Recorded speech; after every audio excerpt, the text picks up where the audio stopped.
And to the west, there is a front coming in that will bring us some light snow for the mountains starting late on the day Thursday and into Friday morning for the Denver area. But overnight, mainly clear skies and another very cold night across Colorado with low temperatures well below zero in the mountains. Matter of fact, we'll drop to about 18 below at Gunnison and Alamosa, minus 10 at Leadville, 7 below.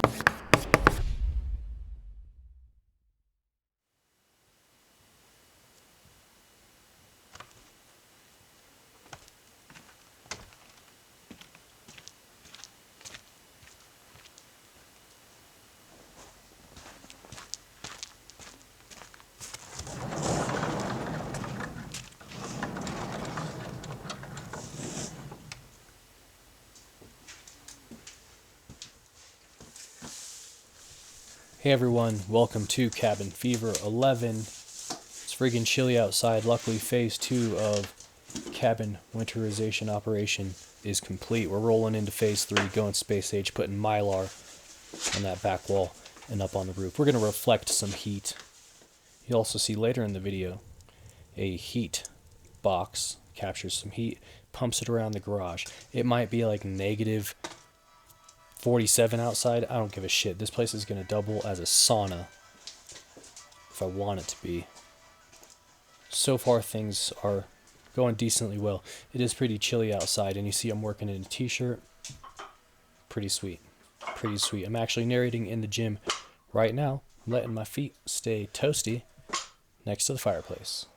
So, enough about that. Let's talk about the video, the purpose of this video. First, discuss warm-ups. And then I want to talk a whole lot about the back. And it's one of those things. Either nobody knows about it, so they just don't talk about it. They give it no sort of importance. They don't talk about it. Or maybe there's just so much going on, people don't talk about it. Maybe it's kind of a given, so nobody talks about it. But in all circumstances, nobody's talking about how important it is to be training the muscles of your back in a number of different ways. So horizontal pulls, vertical pulls, but also through full range of motion movements, paused movements, and even isometric movements. So there's a lot of stuff going on with the back, and we'll get to that later in the video. First, we'll start with really important back exercise. The number one, the king of it all, the deadlift, what you're seeing here. The deadlift specific warm-up that I want to touch on is lots of sets with 135 and 225, probably 3 to 5 sets of 2 to 3 reps, working on just stretching between sets, warming up a little bit more, being able to find a really good position. So that way when the weights do go into that 50% range, everything's feeling nice and toasty. And I've done maybe 20, 30 reps, but they're all pretty light, so not very fatiguing.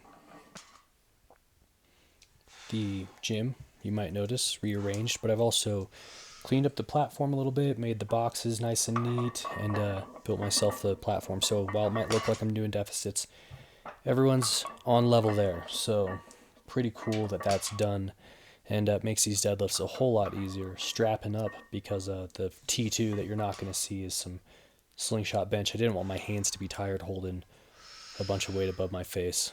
Not a good decision, so I made a safety call strapped up, just because I didn't want to have that hand fatigue.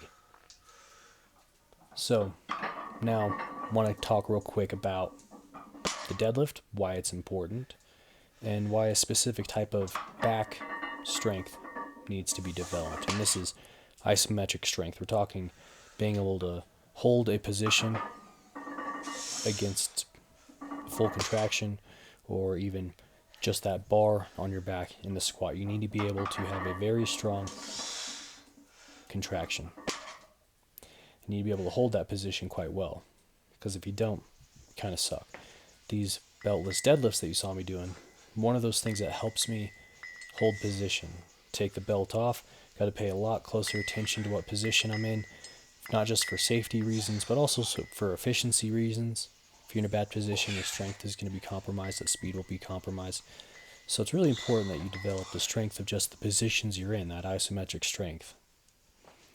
Some of that stuff that can be helpful towards that would be tempo training, slowing the eccentrics, putting an emphasis on that hinge pattern as you push your hips back, that sort of stuff.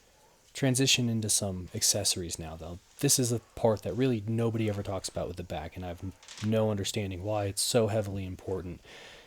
It holds it all together. So with your accessories, I mean, I'm even guilty of not talking about this stuff very much, unfortunately. But let's put it in the limelight back. Let's give you the credit you deserve. What I'm doing here that you're seeing is some rear delt flies with the TRX. In your back strength, you're going to have really strong ability to have scapular retraction and depression, and also the ability to hold those positions.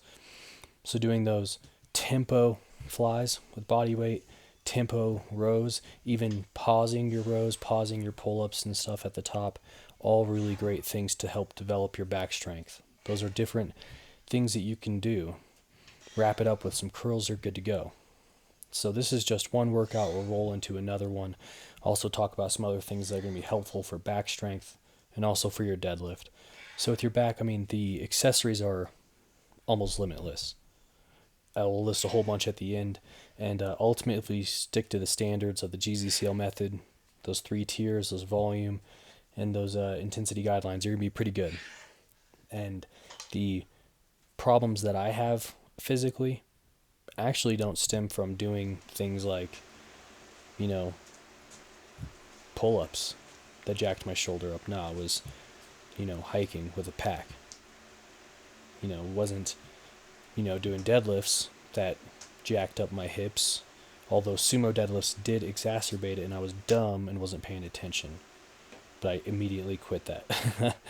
That was a bad decision. So sumo's no longer in the playbook, at least for the foreseeable future, and it's been that way for a while.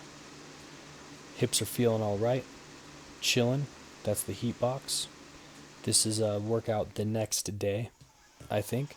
So trying to train, 2 or 3 days on, 1 to 2 days off.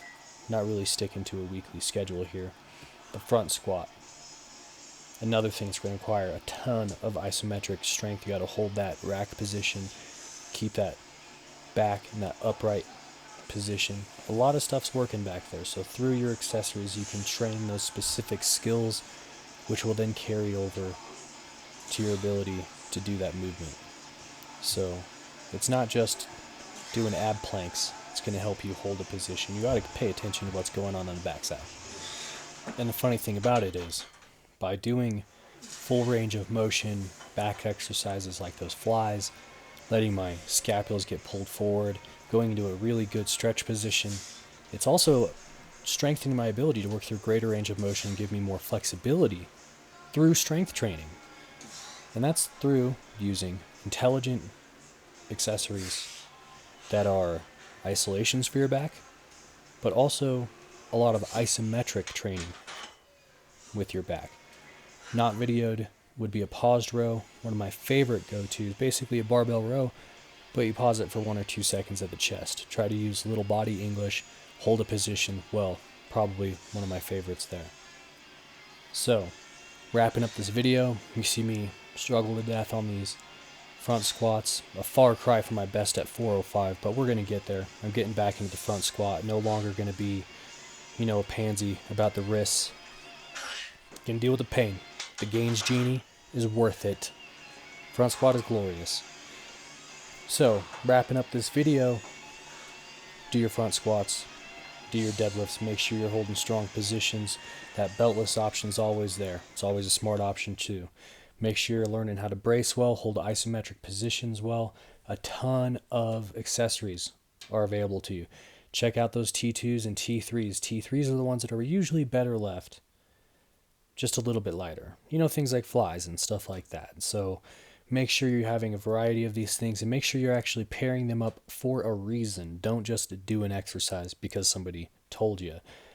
A lot of this stuff is talked about in the new VDIP post that was posted yesterday on my blog. I'll link it below. There's also a video on my channel, the last one, dealing with the spreadsheet that handles that information. So hope you guys like it. Hope you like this video. Hope you like the content. If you got recommendations, questions, all that stuff, drop them in the comments box below. Thanks for subscribing. Thanks for watching.